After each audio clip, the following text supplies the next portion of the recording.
안녕하세요. 행복백세 시니어 TV입니다. 오늘은 2025년 9월 기준으로 65세 이상 어르신들께 꼭 필요한 복지 혜택 10가지를 정리해 드리려고 합니다. 이미 시행 중인 제도도 있고 이번에 새로 바뀌는 것도 있으며 추진 중인 것도 있습니다. 어떤 건 바로 신청할 수 있고 어떤 건 조금 더 기다리셔야 하니 구분해서 잘 들어주세요. 끝까지 보시면 꼭 도움이 될 겁니다. 구독하시면 매일 시니어 생활 꿀팁 받아보실 수 있습니다. 첫 번째, 매달 꼭 챙겨야 할 기초연금 소식입니다. 기초연금은 어르신들의 가장 기본적인 생활 안정장치라고 할 수 있죠. 현재 소득 하위 70%에 해당하는 만 65세 이상 어르신이 받을 수 있는데 정부는 2025년 기준으로 인상안을 발표했습니다. 평균적으로 월 30만 원 정도였던 금액이 단계적으로 최대 40만 원까지 확대될 계획인데요. 일부 저소득층 어르신은 더 많은 지원을 받으실 수 있습니다.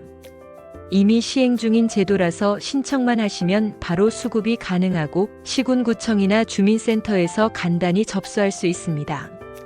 내가 해당되는지 잘 모르겠다 싶으신 분들은 국민연금공단 상담센터에 문의해 보시면 정확히 알 수 있습니다.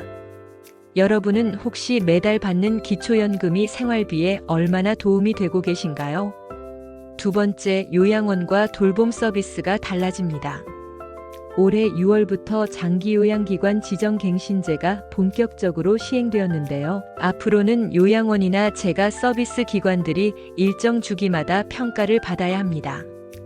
기존에는 등록만 하면 운영을 이어갈 수 있었지만 이제는 서비스 질과 운영 능력을 검증받아야 하는 것이죠. 덕분에 어르신들이 더 안전하고 믿을 만한 돌봄 서비스를 받을 수 있게 됩니다. 예를 들어 어떤 요양원은 식사나 위생 관리가 부족해서 불만이 많았는데 앞으로는 이런 기관은 갱신이 어려워질 수 있습니다. 또한 재가 요양 서비스를 이용하시는 분들은 활동지원사의 방문 횟수나 프로그램이 개선될 가능성이 높습니다. 혹시 주변에 요양원이나 돌봄 서비스를 이용 중인 지인이 계신가요? 앞으로 변화가 어떤 영향을 줄지 함께 얘기해 보셔도 좋습니다. 세 번째, 지하철 통신비 어디까지 할인될까 하는 부분입니다.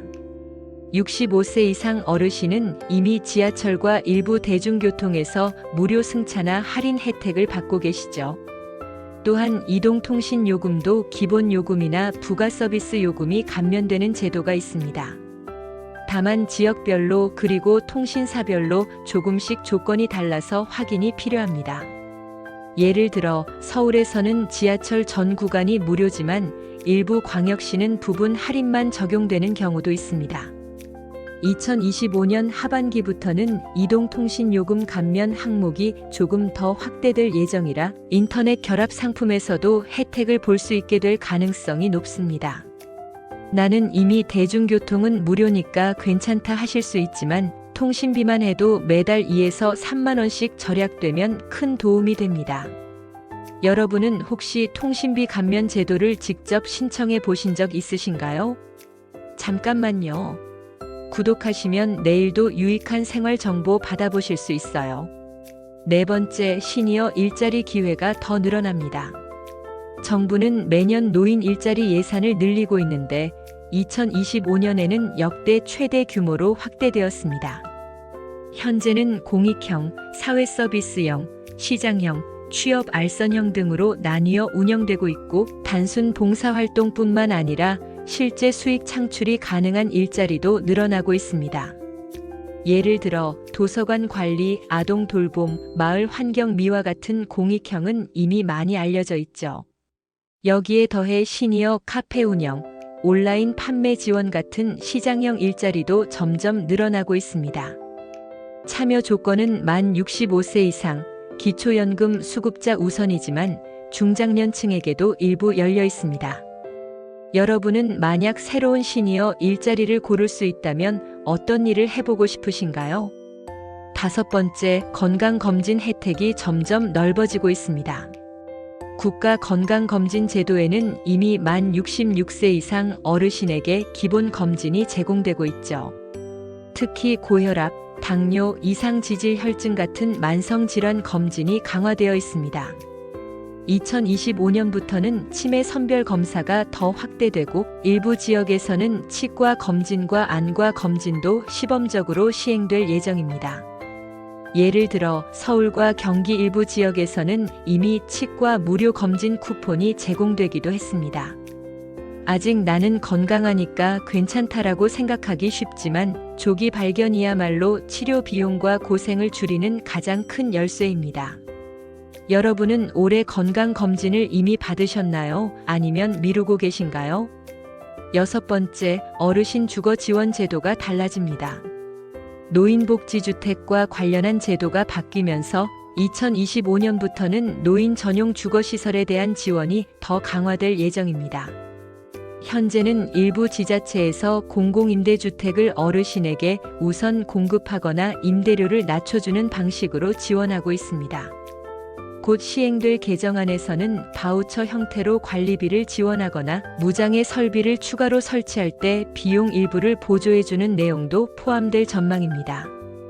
예를 들어 엘리베이터 없는 노후주택에 사시는 어르신이 계시다면 이 제도를 통해 이주를 지원받을 수 있는 길이 열리게 되는 것이죠.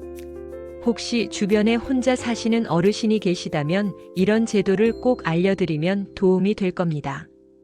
7번째, 법률 상담도 복지로 연결되고 있습니다. 노후 생활을 하다 보면 상속, 임대차, 금융 사기 등 법률 문제가 생각보다 자주 발생하죠.